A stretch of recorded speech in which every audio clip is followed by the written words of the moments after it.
Hey everybody, and welcome back to another episode on Blacklist Universe, where this time I'm starting what hopefully is a new series, redesigning the Marvel Rivals character. My name is Mike S. Miller. As you can see, I am a comic book artist.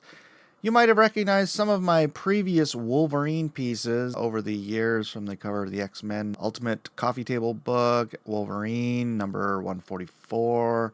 This is a origin story going back to when he got his costume, then 146. This is kind of a historical issue, actually. He gets his adamantium back and pops his claws for the first time in, I think it was a few years. But anyways, this is the Wolverine from Rivals. He's a little microcephalic, and he's built more like the Juggernaut than the Wolverine.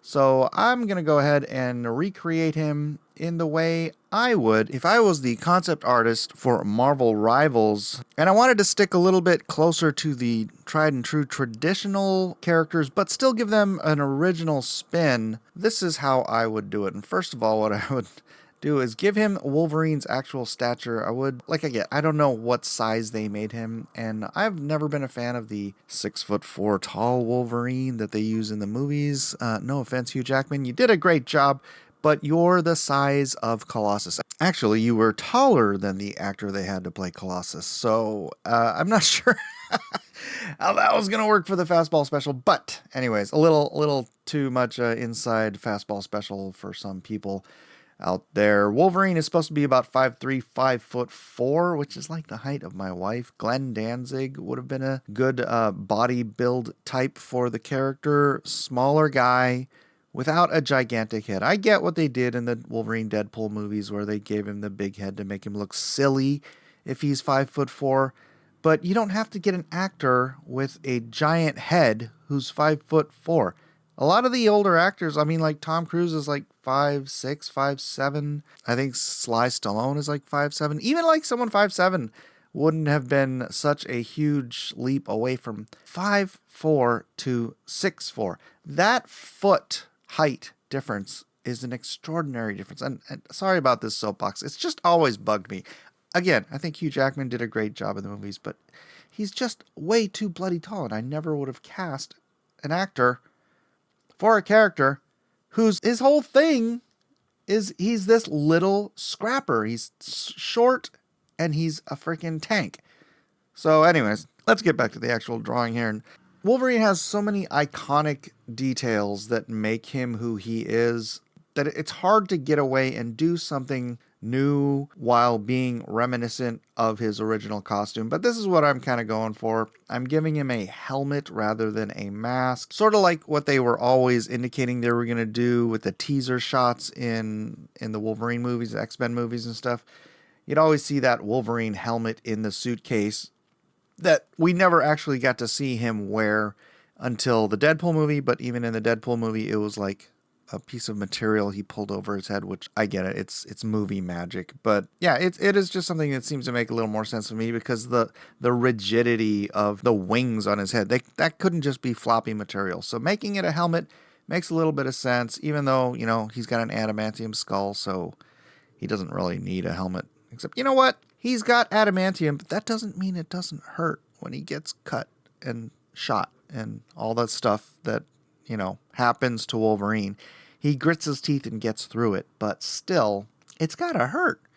How about a little padding? How about a little something? He's not just getting hit to the bone, he's getting hit to the adamantium bone. That's gotta smart. Anyways, to the claws. This is like a controversy with Wolverine going back decades and decades. For those of you who only know him from the movies and the big, thick steak knife claws that he always has, in the earlier renditions of Wolverine, he had very thin, narrow, almost tube-like looking claws, which I always thought looked way cooler and made more sense retracting into his forearms. But this has sort of been the adopted look for Wolverine for quite a while. When Frank Miller first did this in, I think it was the Wolverine miniseries in 1984 or something like that, I hated it. I'll be frank with you. I hated the steak knife claws when Frank Miller first did them, but somehow or another they have been adopted as the standard. I'm doing something a little different from the standard with the way the knives are shaped, The knives, the claws are shaped. Yeah, I am going along. I'm going along with the mainstream. I'm sorry. If I were drawing this Wolverine in the comics, I'd probably go back to giving him the what you call the chopstick claws. So anyways, enough about the claws. What I'm trying to do here on the belt buckle is I'm trying to maintain something of the feel that they're doing in Marvel Rivals. They're doing what I call mech tech, which is where you take simple items like belts and whatnot, and you give them these sort of like mecha designy shapes. If you were a fan of Hobby Japan back in the 90s, I don't know, I'm sure they still do it now today. But I think there's like sort of this shift, and a lot of people just started using this kind of design element in Western culture comics. I mean, it's a very manga, mecha type design element, and, you know, adding it, a lot of these guys like Joe Madureira, Adam Warren, you know, they started bringing in some manga elements to American comics, which is a little ironic. Comic books is an American medium, and then it was taken to Japan. And then Japan did their own thing, and then we brought it back here, and now Japan rules the world in comic book sales. But never mind, that's not the point that I'm trying to make here. For Marvel Rivals, they clearly use a lot of what I call mech tech, and so I'm trying to throw a little bit of that in here so that this character, if it was done in the Marvel Rivals style, would sort of fit into that universe. I might have not used enough for it to actually, like, fit in, because, like, again, they gave him that microcephalic head. They're giving everybody these really exaggerated cartoony body builds, and I'm much more a traditional comic book artist, and yeah, maybe it's not as stylistic. Okay, definitely it's not as stylistic, but that's kind of the way I do things. And this isn't me trying to do their style. This is me doing my style for what I would have done had I been the concept artist for this game. Maybe it wouldn't have been as popular.